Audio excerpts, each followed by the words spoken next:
విద్య నేర్పాల్సిన గురువే నువ్వు నా శిష్యునివి కావడానికి అర్హునివి కావు అని తిరస్కరిస్తే మీరు ఏం చేస్తారు? నిరాశతో ఆగిపోతారా? లేక ఏకలవ్యునిలా ఆ అవమానాన్ని ఒక అద్భుతమైన అవకాశంగా మార్చుకుంటారా? మహాభారతంలో ఏకలవ్యునికి ద్రోణాచార్యుడు విద్య నేర్పడానికి నిరాకరించాడు. కానీ ఏకలవ్యుడు ద్రోణుణ్ణి వదిలిపెట్టలేదు. గురువుగా భౌతికంగా పక్కన లేకపోయినా ఆ గురువును తన మనసులో ప్రతిష్ఠించుకున్నాడు.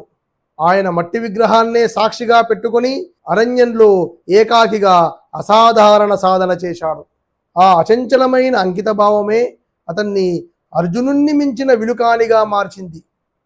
గురువు ప్రత్యక్షంగా లేకపోయినా శిష్యునిలో నేర్చుకోవాలనే తీవ్రమైన తపన ఉంటే ఆ గురువే తనలో ఉండి విద్యను ప్రసాదిస్తాడని ఏకలవ్యుడు నిరూపించాడు.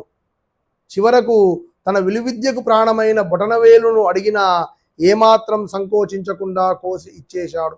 మన జీవితాల్లో కూడా నాకు సరైన వనరులు లేవు, నన్ను నడిపించేవారు లేరు అని ఆగిపోకండి. మీ లక్ష్యం పట్ల మీకు నిజమైన తపన, మీ గురువు పట్ల అచంచలమైన విశ్వాసం ఉంటే ఆ నిశ్చల సంకల్పమే మిమ్మల్ని గమ్యానికి చేరుస్తుంది. గుర్తుంచుకోండి, నేర్చుకోవాలనే తపన ఉన్న శిష్యునికి ఈ ప్రపంచమే గురువుగా మారుతుంది.